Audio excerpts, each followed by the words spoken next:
Meus amigos, boa noite a todos. Deus nos abençoe, nos inspire.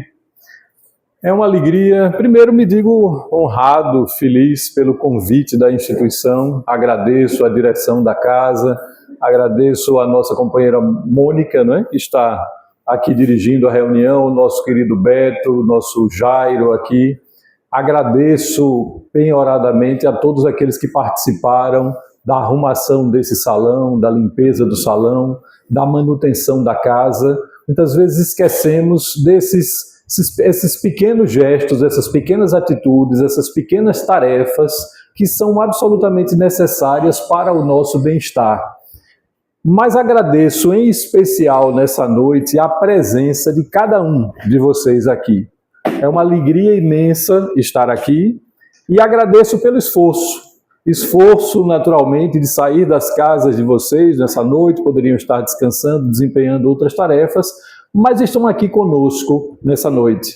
Chamo a atenção para a leitura inicial do Evangelho, a ideia dos bons espíritas, às vezes nos assusta um pouco aquele início, Reconhece-se o espírita lá no comecinho, o espírita é aquele que está num degrau acima de evolução moral, mas vamos lá no final e lembrar o seguinte: categoricamente, reconhece-se o verdadeiro espírita pela sua transformação moral. E para a gente não ficar só na ideia de que só os transformados devem se reconhecer espírita, temos ali no final, e pelos esforços que emprega para domar as suas más inclinações. Se estamos aqui nessa noite, nesse esforço, nós já estamos num caminho bastante razoável e estamos tentando. Estamos dando os primeiros passos, às vezes passos bastante adiantados, no sentido desse ato de domar as más inclinações. Já temos esse propósito. Então já demos os primeiros passos. Precisamos sempre reconhecer as virtudes já alcançadas e a parte na nossa trajetória já vencida. Mas nessa noite nós vamos tratar exatamente da ideia, essa consciência e evolução parece tão distante, mas vocês vão ver que vamos trazer para o mundo prático a ideia da tomada de consciência, da autoconsciência, e nesse processo evolutivo que é o de todos nós, é o da nossa vida nesse momento. Caros amigos, começamos aqui com uma indagação que é essencial para a nossa existência. Não importa o momento em que estamos da nossa vida. Contemplamos aqui pessoas muito jovens, contemplamos alguns de meia idade, contemplamos outros tantos que já tiveram, enfim, tem uma vida, tem bastante experiências em suas existências e muitas vezes se abalam porque conheceram, por exemplo, a doutrina espírita agora. Será que por ter conhecido a doutrina espírita já mais idoso, eu não tenho mais o que fazer? Justamente o contrário. Então, vamos lá. Inicialmente, vamos com uma grande questão. Quais são os reais objetivos da nossa existência? Não da existência do terceiro, não da existência da esposa, do marido, dos filhos, mas quais são os reais objetivos da minha existência, efetivamente. Aí estão englobados também os nossos objetivos materiais, porque lembro nessa noite que precisamos, do ponto de vista de seres encarnados, precisamos cuidar da nossa vida financeira, da nossa vida física. Sim, o nosso corpo é o veículo de manifestação do nosso espírito, então precisamos cuidar dele. Mas precisamos sempre considerar e devemos considerar que somos mais do que o nosso corpo apresenta. Somos muito mais do que esse nosso corpo jovem ou do que esse nosso corpo já idoso. Somos muito mais do que esse corpo ainda já cheio de saúde, a partir da juventude muitas vezes, nem sempre essa realidade se apresenta, porque temos jovens com sérios problemas de saúde muitas vezes, mas somos muito mais do que o nosso corpo físico. Kardec, no Livro dos Espíritos, e aqui vimos que algumas pessoas estão chegando a essa casa pela primeira vez, alguns talvez ainda sejam incipientes no conhecimento espírita, então vamos lembrar rapidamente que a primeira obra, a obra fundamental da doutrina espírita é exatamente o Livro dos Espíritos, editado em 18 de abril de 1857, iniciozinho da segunda metade do século XIX, certo? É ali que nasce a doutrina espírita para o mundo. O Livro dos Espíritos é um livro de perguntas e respostas, e nós trouxemos uma daquelas perguntas que são estruturantes, meu amigo Beto. Questão 132 do Livro dos Espíritos. Kardec pergunta aos espíritos qual é a finalidade da encarnação. E aí os espíritos vão dar uma das respostas, Mônica, mais preciosas de todas no Livro dos Espíritos, que é exatamente aquela que trata da finalidade da nossa existência na Terra, dessa nossa existência. Não confundir com a ideia de reencarnação, que é um processo. Reencarnação, transmigração das almas, pluralidade das existências, representa um processo. Mas para nós, nessa noite, eu convido vocês a uma reflexão sobre essa nossa encarnação que estamos agora a vivenciar. Então, os espíritos já respondem, no primeiro período da resposta, vocês vão ver que já a grande importância da nossa existência. Os espíritos não economizam nesse objetivo quando nos dizem o seguinte: levar o espírito à perfeição é a finalidade dessa nossa encarnação. Dessa nossa encarnação como um projeto. Mas lembrando, como está ali na questão 116, existe um determinismo evolutivo, ninguém ficará para trás. Nós podemos estacionar. Segundo o Livro dos Espíritos, nós não regredimos nesse processo evolutivo, muitas vezes ficamos estacionários, muitas vezes confundimos os equívocos com o retrocesso. Não é o caso. Aquilo que foi adquirido, ele não se perde. Mas muitas vezes nos enrolamos na nossa existência com uma série de dificuldades, esquecendo efetivamente que dentro da nossa consciência, questão 621 do Livro dos Espíritos, onde está escrita a lei de Deus na consciência de cada um. Para a doutrina espírita não existe alguém nos julgando com um livro, escrevendo os nossos atos, não. Efetivamente, para nós espíritas, as leis de Deus estão em nossas consciências. E por que será que eu tenho tanta dificuldade em acessar essa lei de Deus? Primeiro, porque eu exercito pouco. E segundo, quanto mais evoluído o espírito, vamos lá, manter a nossa atenção, o irmão seja muito bem-vindo, mas vamos manter a nossa atenção, certo? Para aproveitar essa noite, cada instante. Questão 621 do Livro dos Espíritos, lembrando mais uma vez, nos diz que a lei de Deus está escrita em nossa consciência. Cada um de nós tem toda a possibilidade e tem todas as respostas para os desafios da nossa existência. O que nos falta? Maturidade, vontade, coragem para fazer o melhor. Então esse é o ponto fundamental, certo, meus amigos? Vamos lembrar que nessa noite vamos refletir sobre esse nosso plano existencial agora, sem olhar para o futuro, sem pensar em uma outra existência, porque muitas vezes quando nós conhecemos a doutrina espírita, nós nos deslumbramos com a ideia da reencarnação, né? Não raro temos pessoas que dizem assim: peraí, mas como Deus é misericordioso, eu terei uma nova existência. Então o que eu não fizer nessa, eu farei em outra existência. Só que nós esquecemos, meus caros, que essa nossa vida, nesse instante, ela não tem.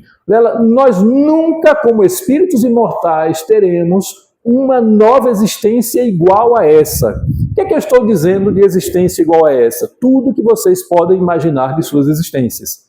A família em que nós nascemos, os filhos que temos, as condições evolutivas, inclusive do ponto de vista material, que nos foram dadas nessa existência, nós não teremos uma igual, teremos outra, em outras circunstâncias. Muitas vezes aqueles a quem amamos evoluirão mais rápido do que nós. Então nos cabe aproveitar essa nossa existência da melhor forma, experimentando todas as vicissitudes, está escrito ali, da existência corpórea. Lembrando que aqui a palavra vicissitudes não quer dizer algo ruim.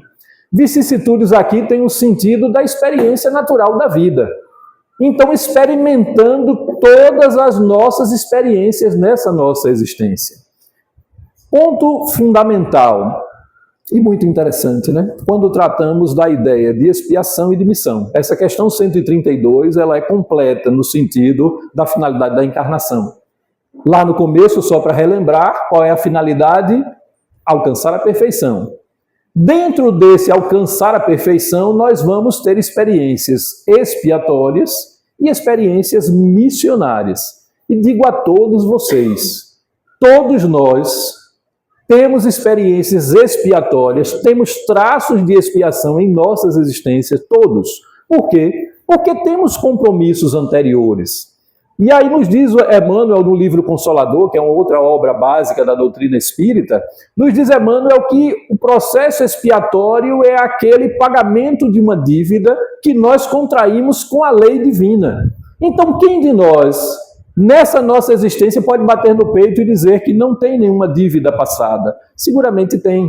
E isso se manifesta numa doença, se manifesta numa dor imensa, se manifesta muitas vezes numa relação complicada com um filho, com uma filha, não é? Numa existência. Porque muitas vezes, meus amigos, e assim deveria ser sempre, as famílias caracterizadas, né, por expressões de amor, mas nós sabemos que não é exatamente assim.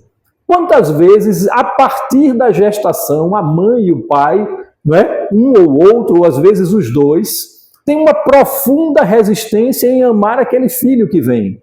Muitas vezes vem de uma existência passada, mas nos cabe não identificar esse drama expiatório, mas nos cabe efetivamente identificar como amar aquele ser que nós estamos recebendo ali na nossa família. Quando é um ser amado, que maravilha! É uma experiência extraordinária, né? De amor dentro da nossa casa. Mas aí processos expiatórios poderão vir, por exemplo, no plano profissional, as dificuldades, né? Tem gente que aparentemente tem imensa facilidade na aquisição, por exemplo, de bens materiais ou no sucesso profissional. Parece que tudo é fácil para aquela pessoa, mas efetivamente é um processo. E nessa vida não veio para ter dificuldades, outras tantas parece que batem nas portas e as portas nunca abrem, né? Aquela dificuldade. É necessário que o indivíduo identifique essas dificuldades e trabalhe essas dificuldades incansavelmente. Muito bem, voltando à questão daqueles que aparentemente têm tudo muito fácil. Muitas vezes o ter, meus caros, ter êxito imenso, ter facilidade material, muitas vezes representa também um perigo, uma armadilha para aquela criatura. Por quê? Voltando àquela questão, nós somos corpos físicos? Não. Aquilo que é material passa, passa.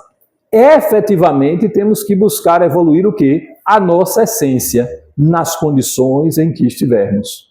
Lembrando a ideia de missão, será que os que estão aqui presentes podem se considerar missionários, batendo no peito, sou missionário? Vejam, o Livro dos Espíritos, ele divide, conceitua missão em sentido amplo e missão em sentido estrito. A missão em sentido estrito é aquela que todos nós identificamos como missão.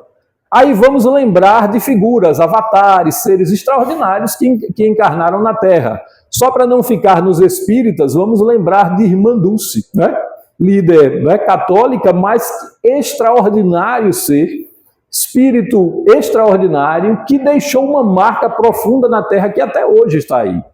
Vamos observar outros tantos missionários nos diversos campos da existência.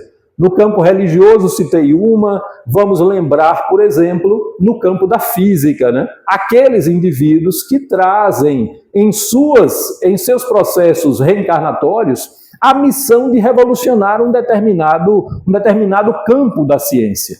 Gosto de lembrar, meus caros, falando sobre expiação, sobre missão e sobre ideia de provação, eu gosto de lembrar sempre de um personagem, não sei se vocês lembram, de um físico chamado Stephen Hawking. Não sei se vocês lembram dele. Existe uma cinebiografia que eu sugiro que todos assistam, vale a pena, porque você sai melhor depois que assiste a esse filme, intitulado A Teoria de Tudo. Essa cinebiografia fala exatamente sobre a vida de Stephen Hawking, que foi uma vida riquíssima, interessantíssima, de alguém que aos 20 e poucos anos fazia um doutorado na Universidade de Oxford, na Inglaterra, era absolutamente genial aos 20 anos, todos os colegas já o identificavam como uma criatura extraordinária, né? No campo da matemática, da física ali, ele já se diferenciava, mas ainda nessa idade de 20 e poucos anos, ele é diagnosticado com uma doença incurável, denominada até hoje esclerose lateral amiotrófica, que até hoje não tem cura essa doença. E ele ali diagnosticado, os médicos disseram, você vai ter 2 anos de vida. E vamos descobrir no filme, vou dar um spoiler, me perdoem, vou ter que dar um spoiler, mas ele viveu, meus caros, mais de 50 anos depois do seu diagnóstico. Desencarnou com mais de 70 anos, e uma vida riquíssima, interessantíssima, aos olhos do espírito. Por quê? Porque esse ser, aos 20 e poucos anos, ele deixou de andar, depois ficou preso numa cadeira de rodas, depois deixou de falar e produziu ciência até o último dia da sua existência. Teve 3 filhos, 2 esposas, né? Era animado aí no mundo dos romances, dos afetos, né? O filme conta, eu não sei se é verdade, que chega a trair a primeira esposa na cadeira de rodas e tudo mais. Então vejam que vida, né? Estou chamando a atenção para isso, porque vejam que criatura cheia de energia, presa no corpo físico. Então nós temos ali processo expiatório, sem dúvida, né? Porque uma dor dessa, um drama desses, tem algo a ver com o passado. Nós temos alguém que, diante das provações, enfrentou seus desafios, produziu ciência, teve família, amou seus filhos. E nós temos um missionário estrito sensu no plano da física. Então temos numa vida só tudo isso. E digo a vocês melhor, todos nós temos isso aqui. Nem todos temos uma missão estrito sensu. Talvez algum aqui tenha revolucionado a matemática, não sei. A engenharia, a física, a biologia, não sei, não os conheço. Mas seguramente todos nós somos missionários no sentido amplo. Por quê? Podemos abraçar as nossas atividades profissionais diárias, por exemplo, como uma missão. Tenhamos a missão da coleta do lixo, tenhamos a missão da fiscalização das ruas, tenhamos a missão do prefeito, governador, deputado, senador, presidente da República. Tenhamos qualquer missão dessas, podemos abraçar essas nossas atividades em nossa vida como missões.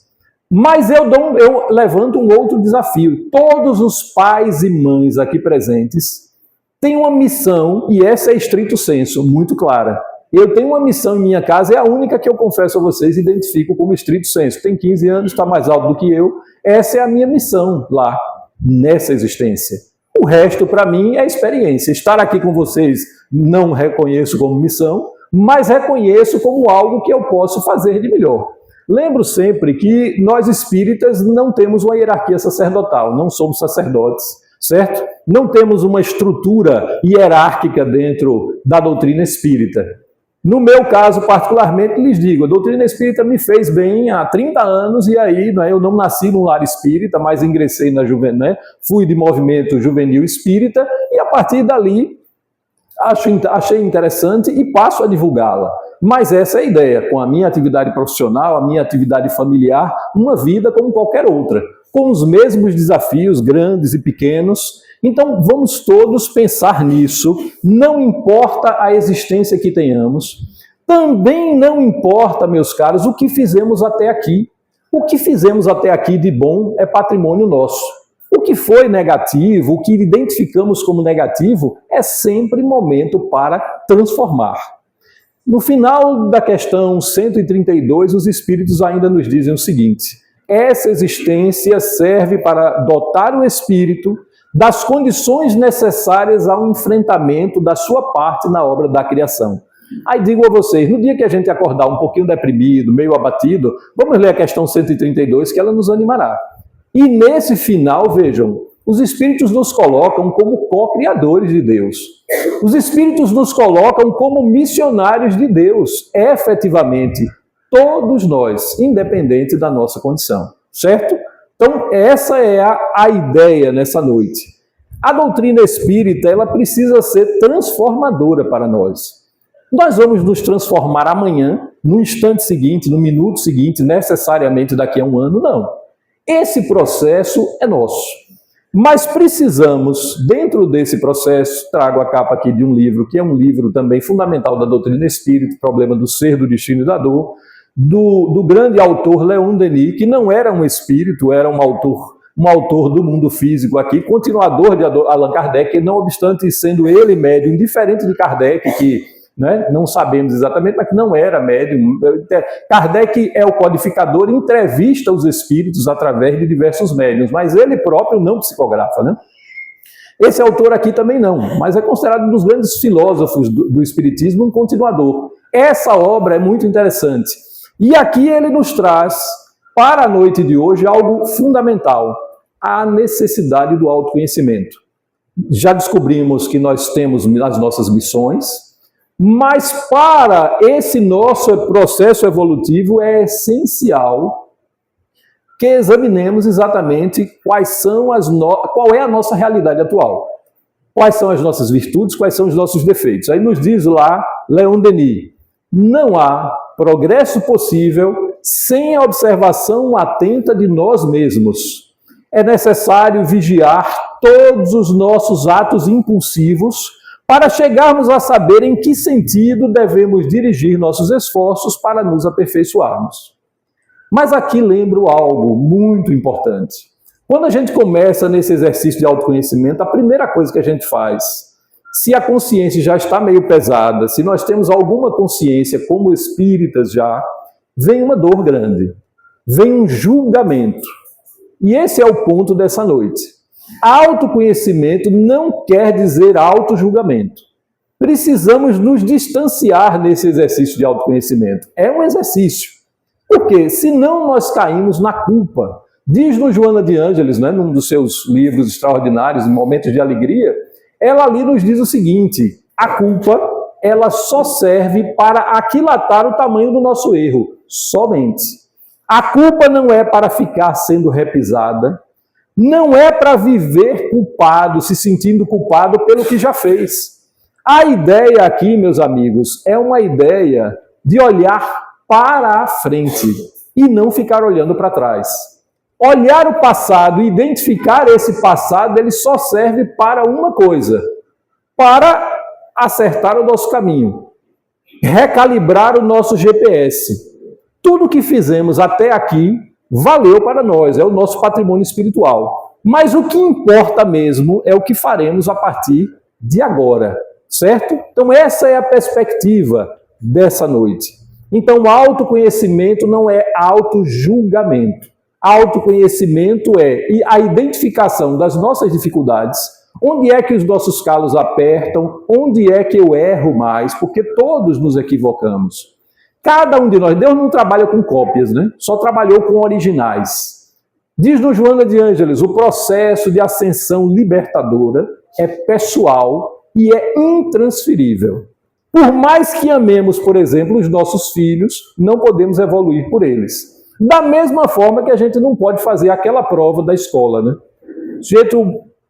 Um dia desses conversava com um amigo que é engenheiro civil, Já passou ali, conhecedor, profundo, professor universitário, e me dizia que o filho dele, adolescente, está com uma dificuldade imensa em matemática e ele não consegue ensinar. Ele que foi professor de cálculo e tal, na universidade, não consegue ensinar matemática básica ao menino. Veja o desafio. Não é possível transferir a realidade de alguém para nós. Mas também percebi nessa conversa com o meu amigo que ele tem uma grande dificuldade de diálogo com o filho. Por quê? Porque ele quer que o filho seja engenheiro como ele. Então, talvez aí esteja o primeiro desafio. Porque ele não consegue compreender que o guri, o mais novinho dele, são 3 filhos, o mais novo é muito diferente dele. Talvez caminhe por outros campos. E aí a primeira pergunta que eu fiz é um leitor, gosta de ler. Aí ele disse, rapaz, lê tudo que é colocado na mão dele. Eu digo, pronto, Então, já temos aí uma possibilidade. Então, a engenharia talvez não seja uma opção para esse menino. Então, para nós também, meus caros, vejamos, para nós todos, as minhas dificuldades, só eu as conheço efetivamente e profundamente. E esse exercício de autoconhecimento vai me permitir isso. Só que nesse exercício de autoconhecimento também precisamos exercitar, sabem o quê? A identificação das nossas virtudes, porque já são muitas. Vejam, é quarta-feira, 20 horas, né? Cravado ali no horário, antes que levantem para mim que o horário acabou, eu estou aqui de olho no relógio, né? O palestrante sempre tem que estar observando o horário, porque temos tempo e temos que respeitar o tempo de vocês e o nosso tempo também, certo? Então são 20 horas, numa quarta-feira, hoje é quarta-feira, não é isso? À noite, estamos aqui. Demos um passo significativo? Demos. Poderíamos estar nesse horário assistindo a uma telenovela, um telejornal, assistindo alguma coisa, mas aqui estamos. Já estamos completamente evoluídos por isso? Não, mas estamos no processo de aprendizado, de reflexão, certo? Então, vamos identificar as nossas virtudes sem ficar nos cobrando excessivamente.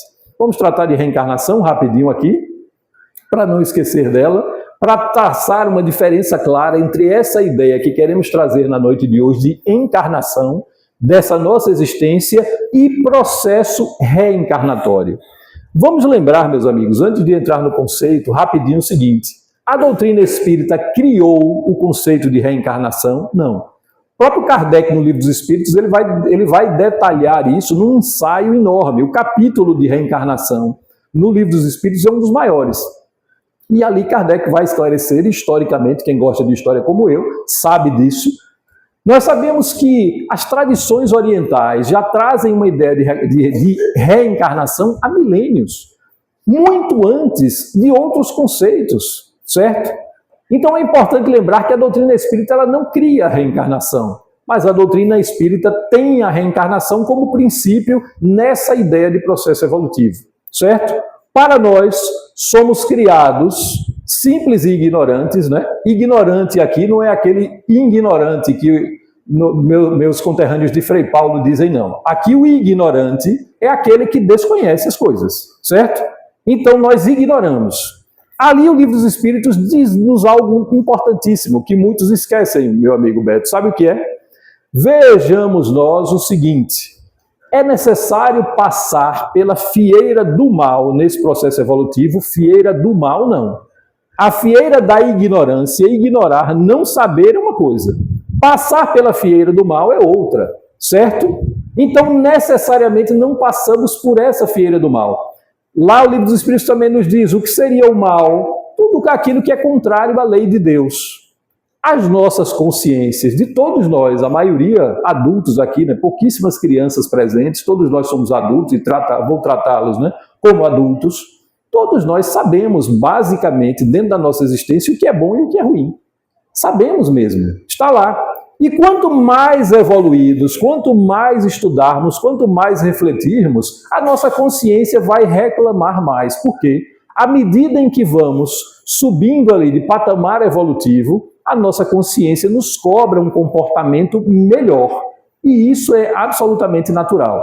Então vamos lá. Ideia de reencarnação. Como pode a alma que não alcançou a perfeição acabar de depurar-se nesse processo? Vejam, almas imperfeitas, leia-se todos nós aqui presentes, como é que vai alcançar a perfeição? Sofrendo a prova de uma nova existência. E aí vamos completar esse raciocínio com a questão 168. A cada nova existência, o espírito dá um passo para adiante na senda do progresso. Então essa é a ideia de processo evolutivo. Desde que se ache limpo de todas as impurezas, não tem mais necessidade das provas da vida corporal. Então os espíritos nos dizem o quê? Vai ter um fim esse processo? Vai. Estamos distantes, provavelmente estamos um bocadinho distantes ainda. Mas o que nos importa nessa noite, o que o amigo de vocês lhes diz nessa noite, é que não vamos nos preocupar hoje com esse processo aqui não. Vamos entender esse processo, mas o que nos importa nessa noite é essa nossa existência. Outra coisa, exercitem também, nesse momento, depois vocês saem e se tornam altruístas, mas quero que vocês sejam egocêntricos, pensando no processo evolutivo de vocês, sem transferir para os outros, sem querer julgar os outros, sem querer comandar as vidas alheias, Mesmo que sejam nossos filhos, nossos maridos e esposas, há maridos e esposas que não dão um espirro sem uma autorização. Conhecem algum caso assim? Isso é grave. É grave para quem dá autorização e é grave para quem pede autorização. Os dois lados estão equivocados aí. Vamos refletir sobre isso, né? Um bocadinho de independência é sempre bom. E nesse processo, mais uma vez, nós diremos, né? O processo é pessoal nesse exercício aqui tão profundo para os nossos espíritos, certo? Livro, né? Um dos livros, parece-nos um livro, né? Muito interessante, uma obra, né? Momentos de saúde, momentos de consciência. Na verdade, quando da primeira publicação, eu até estava lá na Mansão do Caminho, na publicação do Momentos de Consciência, foram 2 obras publicadas. Depois eles fundiram nesse livro, que é muito interessante. Não são mensagens longas, não é um livro difícil, mas são mensagens interessantíssimas em que Joana de Ângeles traz conceitos fundamentais para a nossa vida. Essa nossa palestra de hoje, Consciência e Evolução, foi tirada desse livro aqui, certo? Então vamos lá, um conceito que assusta todo mundo, a ideia de karma, né? Karma e destino. É curioso como, quando falamos em karma, normalmente imaginamos algo negativo. E aí vamos observar muita gente, né, quando se vai falar alguma coisa sobre algum drama pessoal, e quando a pessoa menos espiritualizada, ela diz assim, fulano de tal, isso é o seu karma. Veja, ela não está completamente equivocada, mas o karma nem sempre é negativo. Vejam o conceito que Joana de Ângeles nos dá de karma. O karma é o efeito das ações praticadas nas diferentes etapas da existência atual, como da pregressa. Então é o efeito, seja ele positivo ou negativo, certo? O karma é o conjunto da obra, certo? A partir dos nossos atos. E aí vamos observar Joana de Ângeles dizendo-nos algo mais importante ainda. O karma está sempre em processo de alteração, conforme o comportamento da criatura. Ela não nos diz está às vezes. Ela diz que está sempre em processo de transformação. Isso quer nos dizer, meus amigos, que todos nós temos todas as condições de transformação das nossas existências, independente do patamar em que estejamos. Se alguém nesse instante aí está passando, rapaz, eu cometi tantos erros, mas quem não os cometeu, meus caros, né? Se fosse aqui desfolhar todos os dramas vividos, né, choraríamos todos, seguramente, certo? Então precisamos identificar quais são realmente os nossos objetivos existenciais. No plano material e, sobretudo, nessa noite refletirmos sobre o plano moral. Todos estão em processo evolutivo. Não existe, nas soberanas leis da vida, fatalidade para o mal. Mesmo aquele personagem sombrio que vem à memória de vocês, qualquer um, que eu não quero saber exatamente quem é, porque vários, né, vão sair diversos nomes aqui, mesmo aquele personagem mais sombrio de todos, não nasceu para a prática do mal. É algo curioso, interessante. Eu acho ótimo quando a gente vai, né, os nós espíritas, assim, né, como todos, né, praticamente todas as pessoas estão invadidas. Aí vamos lá, redes sociais. E aí você vai procurar, você vai fazer uma pesquisa, por exemplo, sobre, às vezes, os vídeos supostamente espíritas mais vistos, aí tem lá assim, aí dizem que um determinado personagem histórico, o espírito daquele personagem está preso no planeta tal e outro espírito está cuidando dele lá. Vejam, amigos, em regra, isso não tem nenhum fundamento, certo? Nenhum fundamento. Porque a ideia é de processo evolutivo. Quando identificamos alguém lá atrás, há 2000 anos, que praticou o mal, a literatura espírita é vastíssima em personagens que se transformaram. O próprio Espírito Emmanuel, quando ele narra as experiências dele como espírito em processo evolutivo, aí vai mais uma sugestão bibliográfica na noite de hoje, o livro Há 2000 anos, psicografado por Francisco Cândido Xavier, ditado pelo Espírito Emmanuel. É a história de Emmanuel ali. Cometeu uma série de equívocos. Ele lá atrás, na época de Jesus, já era casado com o espírito Lívia, altamente evoluído, mas ele próprio cometeu uma série de equívocos, e muitas vezes crimes. Gosto de lembrar, eu sou egresso da Juventude Espírita Jesus Gonçalves, do Grupo de Trabalho Caminho da Redenção. Jesus Gonçalves, a história reencarnatória de Jesus Gonçalves é interessantíssima. Aqui eu não vou entrar em detalhes, mas vale muito a pena. Depois procurem Jesus Gonçalves.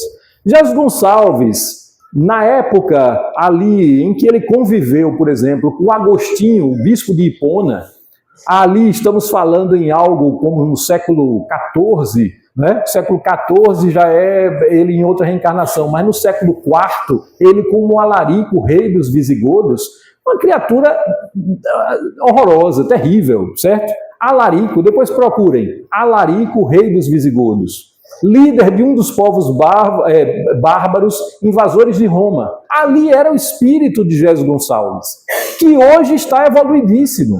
Então, só para a gente ter uma ideia desse processo reencarnatório como é. Então, todos nós, meus caros, estamos em processo. Ninguém nasce para fazer o mal. Aí vocês perguntam, mas por que tanta gente pratica o mal e muitas vezes coisas inomináveis? Vejam, a desorientação é um aspecto importante e um aspecto evolutivo daquele espírito ali. Eu nem me atenho àquele que em tenra idade pratica uma violência, mas muitas vezes me atenho mais àqueles que exercem liderança e levam os seus grupos sociais, por exemplo, às guerras.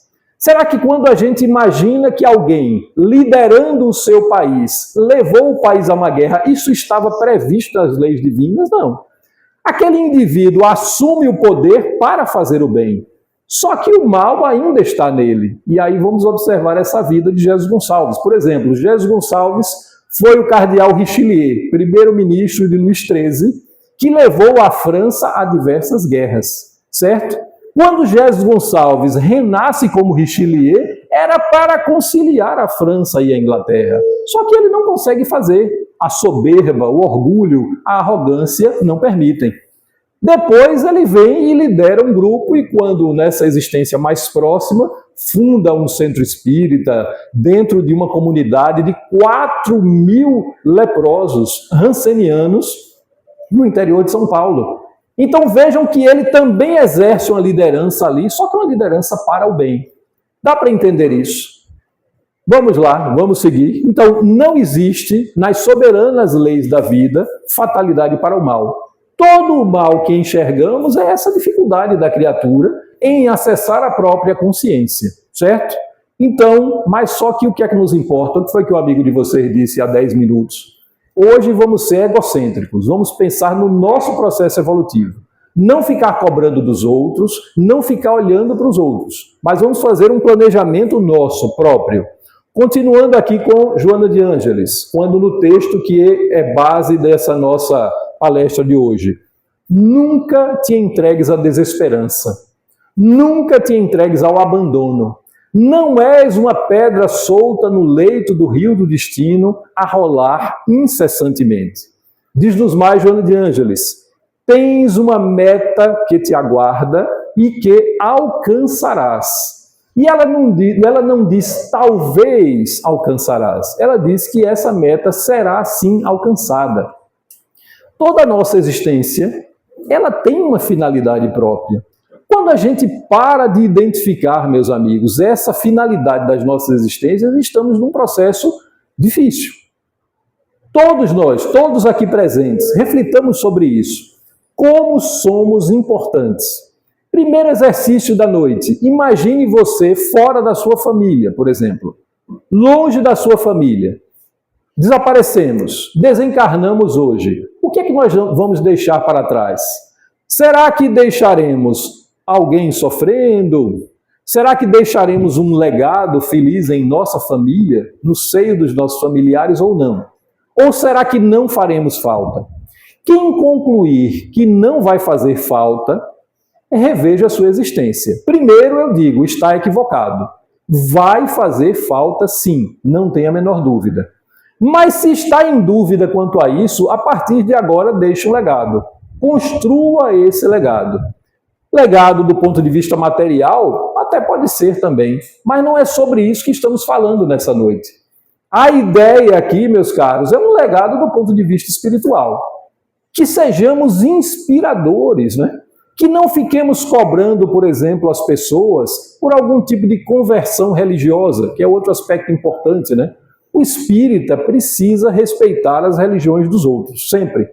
Se está em família, às vezes já atendemos situações, atendemos pessoas e conversamos sobre, de um grupo de estudos do Livro dos Espíritos no Caminho da Redenção, e já passaram por nós várias turmas, algumas centenas de pessoas. E muitas vezes o sujeito tem o primeiro contato com a doutrina espírita e vem me dizer assim, como se fosse algo extraordinário.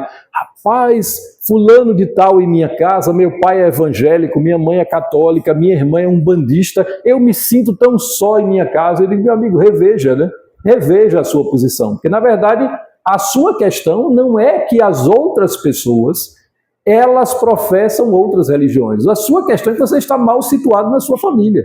Primeiro, porque você deve amá-los todos, você não deve convertê-los todos, certo? A ideia não é essa. É que nós sejamos, meus amigos, exemplos.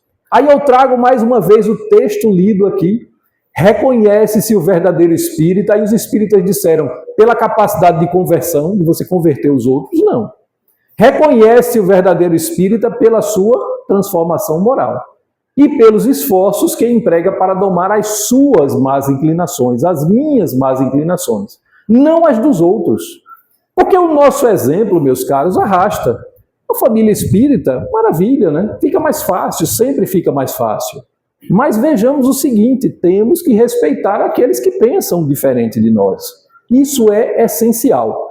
Estamos numa casa espírita, professamos a doutrina espírita, abraçamos, precisamos conhecer, Diz-nos lá Joana de Ângeles que a doutrina espírita é uma doutrina de conhecimento. Aí nos diz Herculano Pires no livro O Espírito e o Tempo, que o conhecimento, ele consola. A doutrina espírita, através do conhecimento, ela consola.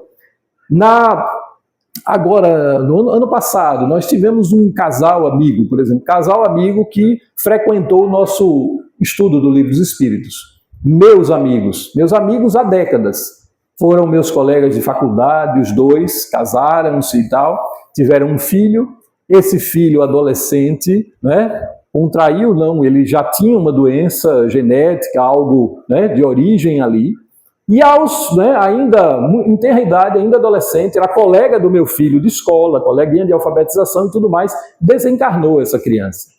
Então vejam, nós estivemos muito perto, filho único, drama imenso, Para muitos a maior de todas as dores, não sei se é a maior de todas as dores, mas imagino que seja uma dor imensa, porque é um pouco contrária àquela ideia da natureza que temos, Porque quanto mais idosos, estamos mais perto, mais próximos, mas nem sempre isso acontece, Eu não pretendo desencarnar no próximo instante, mas posso cair aqui, desencarnei, há um pouquinho mais de 50 anos.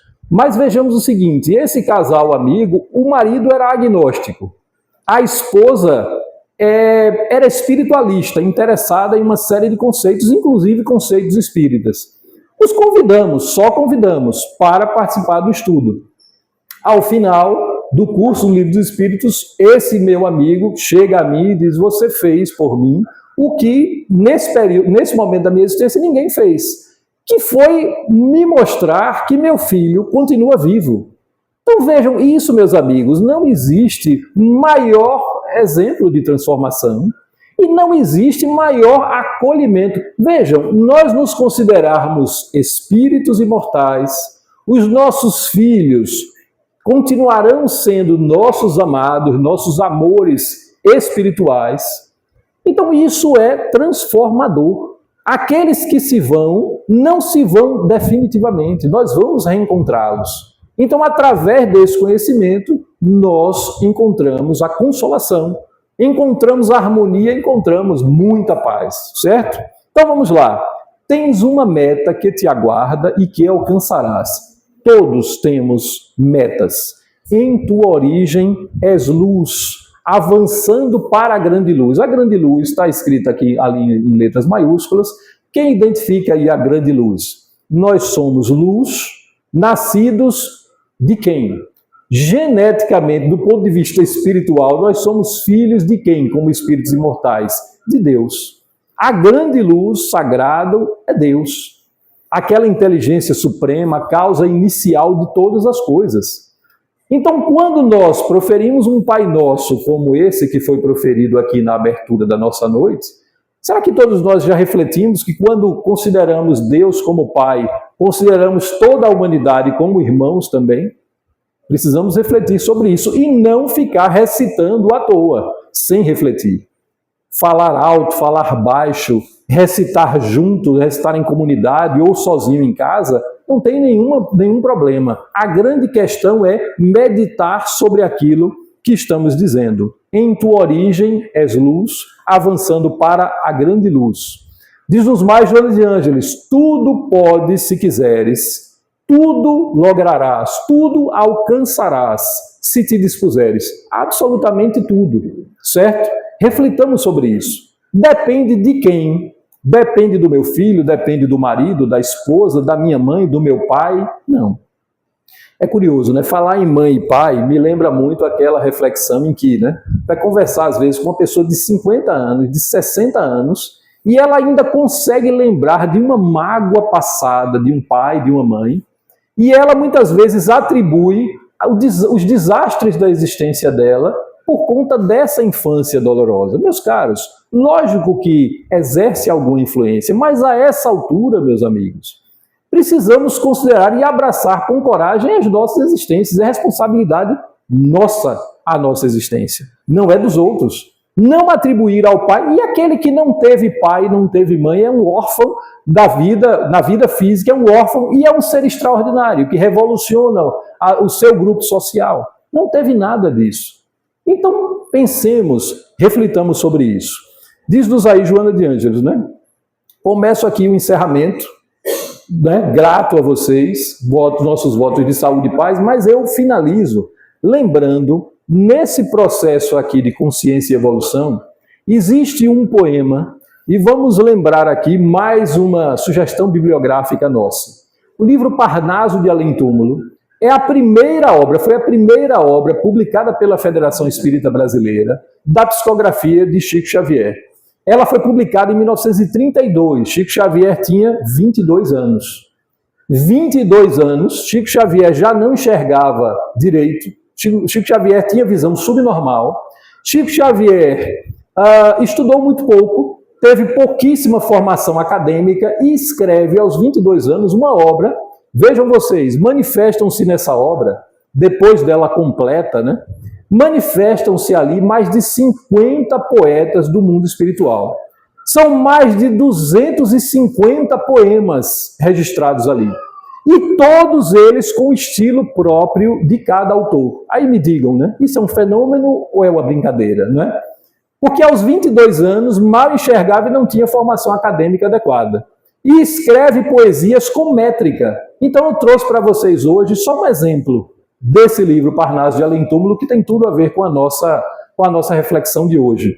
É o poema Marchemos, de Castro Alves. E ali, só alguns versos. Ele é bem extenso.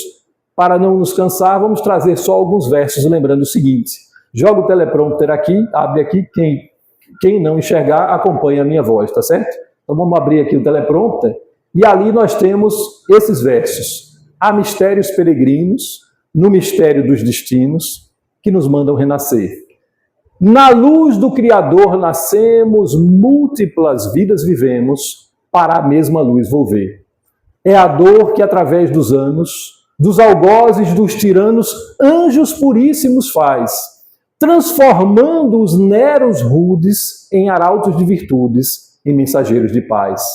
Tudo evolui, tudo sonha, na imortal ânsia risonha, de mais subir, de mais galgar. A vida é luz e esplendor, Deus somente é o seu amor, o universo é o seu altar. Muito obrigado, saúde e paz a todos. Muito obrigado.